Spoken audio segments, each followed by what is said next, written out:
Hi guys, welcome to another chemical engineering tutorial brought to you by the ChemEng student. In this lesson we're going to take a look at the top 5 skills that you must learn in order to be a successful chemical engineer. Now this is based on my experience and my fellow colleagues and students' experience having studied chemical engineering here in the United Kingdom. So we're going to look at the most important skills and how to actually go about gaining those skills. So be sure to check out the whole video for some useful hints and tips at the end. So knowing what skills that you should learn as a chemical engineer is hugely important when it comes to securing a graduate job or even progressing through a company. Now this could also be progressing from an undergraduate degree to postgraduate degree. So knowing what these skills are in advance gives you an ace up your sleeve when you come to applying for these positions. Now based on hundreds of job descriptors, so I've went through hundreds of job descriptors based on graduate positions, for higher education positions, and tons of intermediate positions as well. And throughout these, there was 5 very common skills and traits between them all. And these are what I would say are the 5 most important skills that you would need across the entire board as a chemical engineer. Now we'll also see a couple of examples on where and how you can actually develop and transcribe these skills to help accelerate your ability in order to master these skills.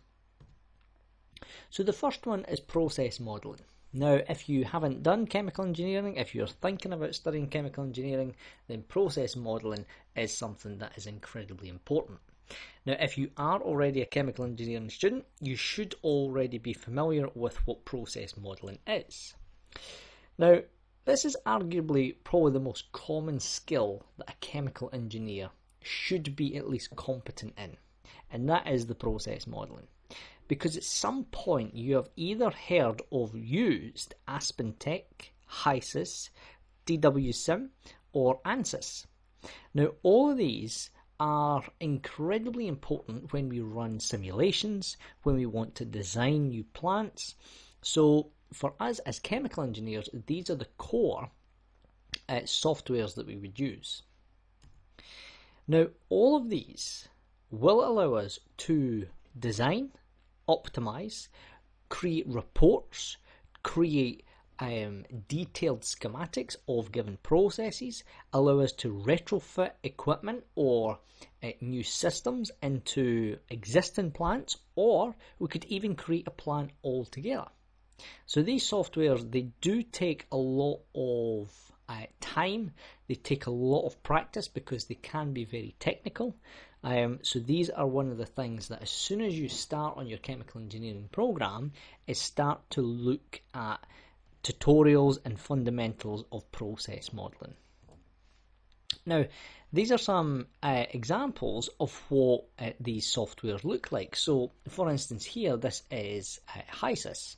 So HYSYS allows us to create systems. So here we have 2 streams that come into a mixer.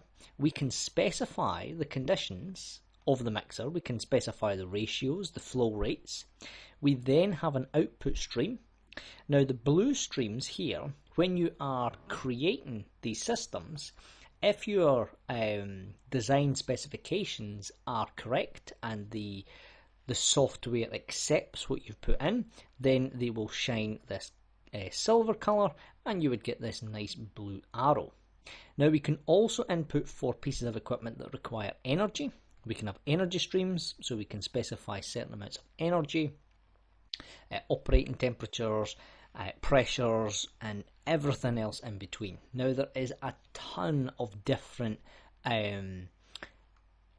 possibilities with this. You have capital cost, you have the economics, you have dynamics, so you could work out the energy consumption, you could work out how to optimize a given plant, where there is the bottleneck within the system. So this is incredibly powerful software and is something that you should be able to do even on a fundamental level, as a chemical engineering student. Now, another similar software is the DWSim software, and this is a typical layout for that given type of software. And it gives you the same style of layout as HYSYS. It isn't as sophisticated as HYSYS, but it does provide a free alternative to using HYSYS if you don't have access through your university. So I'll put a link in the description to the free downloadable software for this this application, and this is very, very useful for running simulations on designs. So we talk about how to design fixed bed catalytic reactors, we talk about how to design distillation columns, so you could actually put these into practice. And then you can go about and analyse your given system. You can change the pressures, the temperatures, the components themselves. So there is a huge range of possibilities that these softwares provide. Now, the second skill is undoubtedly involving maths. There is absolutely no getting away that maths plays a fundamental role as a chemical engineer. And I would estimate that, based on my experience, that there's more than 50% of chemical engineering involves some form of maths. So mathematical modelling is super critical.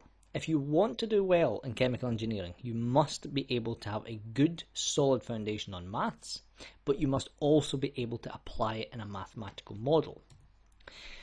Now, the type of application that you would tend to see in chemical engineering is things like mass and energy balances. So if you're already a student, you will be familiar with some of these topics. If not, and you're interested in learning about chemical engineering, then you can go and check out each of these individual modules. I'll put a link in the description to some useful links on courses and some free material for you to check out. But things like material and energy balances, process simulations, heat transfer calculations, computational fluid dynamics is huge.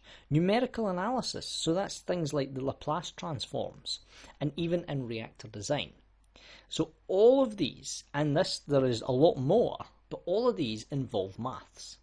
So mathematical modelling is crucial to be a successful chemical engineer. If you don't like maths, then I'm afraid you probably won't like chemical engineering. So the question here is, how on earth can you learn these skills? Well, in order to be able to master and apply mathematical principles to those given topics, the best thing to do is ensure that you are proficient and you master the following areas of your mathematical modules. So that's things like differentiation, integration, trigonometry, complex numbers, and logs. These are arguably the 5 most important mathematical principles, because all of optimization involves calculus. When you talk about the Laplace transforms, the disturbance models, you deal with complex numbers. Trigonometry plays a part, and even logs. Logs are in a lot of things. So, for example, say we run simulations that give us a non-linear relationship, then we could test this on a logarithmic axis, and that might give us a straight line. So we'd need to apply the rules of logs. So these 5 different topics are what I would highly recommend you to go and make sure you are proficient and confident in all of these areas.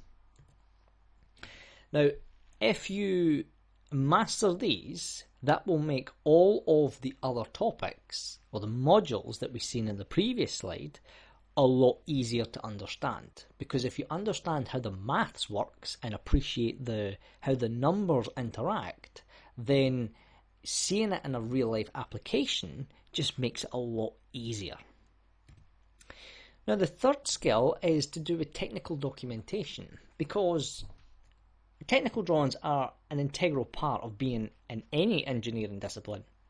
But for chemical engineering, it's incredibly important to know not only how to produce, but how to interpret several different types of drawings. So these can include things like CAD schematics. So if we want to design a certain piece of equipment, we can do it on CAD. So we need to either be able to produce this either in 2 dimensions or 3 dimensions, but we would also need to be able to interpret if someone was to provide us with the schematics. Then it comes down to things like flow sheets, and the flow sheets are things that you would produce in HYSYS and the DM sim. So those kind of things are very, very important for us to be able to get a good idea as to how these plants or how these systems actually go together. Then a follow through from the flow sheet is what we can also produce as a control scheme. So control schemes, and we'll see some examples of these, basically tell us how we can control all the key elements, so the sensors, the valves, how we can control the key variables that are associated with our given system. Now, other things being plant layouts. So as part of your design dissertation, normally you'd be required to design a plant, so you need to lay it out. And there are some key elements that you would need to be able to remember and consider when laying out a plant. And we'll look at these in just a second. And then the final type would be design specification sheets. So these can be from working out what types of bolts. So if you have M6, M3, M8 bolts, how many bolts you have, what angle they sit at, what kind of flanges you use, all that comes down to the very finest of details.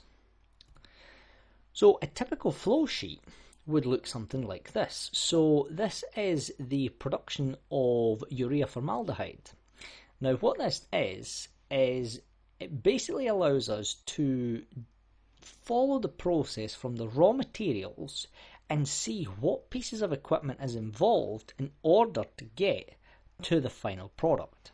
So here we have the air intake and the methanol, and these would come through a vaporizer, through a reactor, heat exchanger, then we have an absorber, and then so forth. So we've got 2 CSTRs in here, we have valves, and normally what would accompany this is you would have a specification sheet which would tell you exactly what each of these codes mean. So that would tell you the size of the pipes, it would tell you the length of the pipe, it would tell you the size of the pump, the fan, the heat exchangers, everything you would need to know. But this is just a generalized flow sheet for a given process. Now based on, I'm going to use one of these reactors as an example, then a control scheme would look something like this. So you would have this type of system for every single unit. Because what this is these things here, so TIC, this is a temperature indicator control module. So what this does is that records the temperature inside the reactor. And that then relays a signal to this control valve. So if the temperature is too high, it may close this valve. Or if this is a cooling system, what it would do is it would open the valve. So if this had cooling water in it, then what would happen is if this gets too hot, it would open, and then we would allow more cooling water to surround the reactor, thus taking away the excess heat. Now we also have things like PIC, so this is the pressure indicator control sensors. So that's attached to a pressure relief valve. So you can see that the dashed lines tell you where the signal will be transcribed to. Now things like this, it looks fairly complicated, but it's actually very straightforward. And these are very, very common in industry. In that we have what's called a primary pump, so that's the main pump here, but we also have a secondary pump. And the secondary pump is there as a backup in case this pump fails. So if this fails, then this switch here would turn this pump on.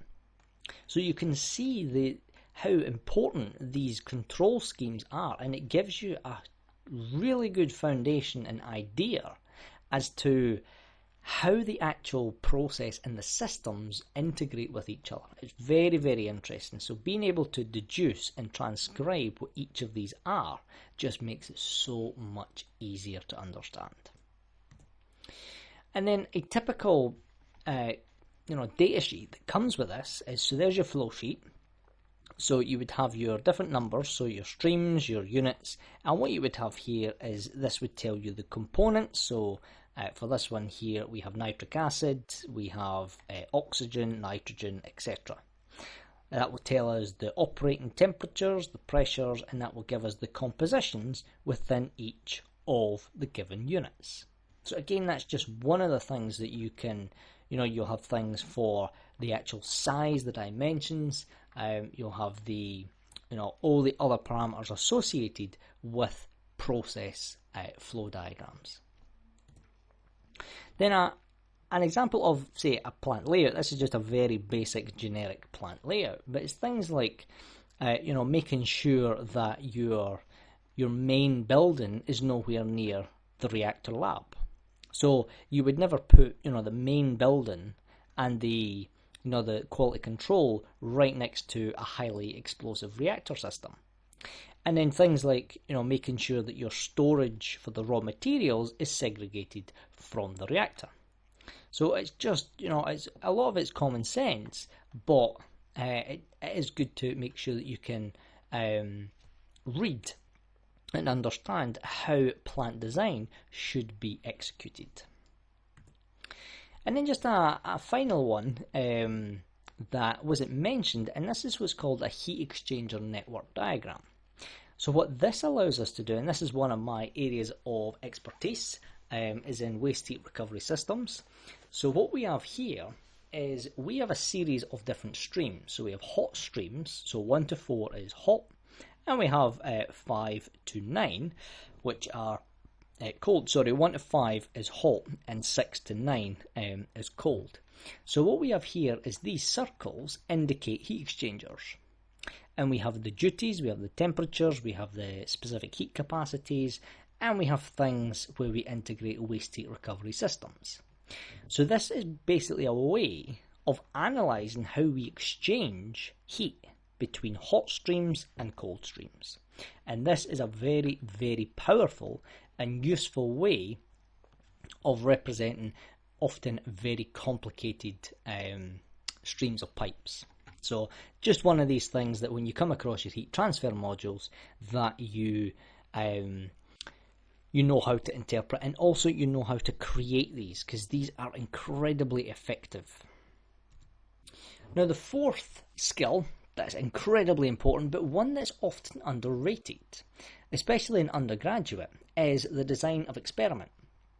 Now design of experiment is a incredibly powerful tool that we use when we design an experiment. And it basically allows us to use statistical analysis models whereby we can change multiple parameters simultaneously, we can optimize a given system, we can deduce the maximum and minimum points and work out what the best system or the best operating conditions and the interaction is actually going to be. There's so much more as well that design of experiment offers, but that's the key fundamental principles of DoE. Now the softwares that are available allow us to create a series of experimental runs, and this is based on how many parameters you're going to change. And it will allow us to create models. It will allow us to test the response of a system with different operating conditions. So let's have a look at a typical setup and how you would actually begin to master this skill. So say for example we want to optimize the cultivation of microalgae, and we want to check if the growth will improve by changing the temperature and the pH. So we have two factors. So the factor will be the temperature and the pH. Now because we have two factors, what this is called is a two-factorial design. And since we're changing two parameters simultaneously, it allows us a better understanding of the interaction between temperature and pH. So rather than changing these individually, we're going to get a more precise understanding of the interaction between temperature and pH.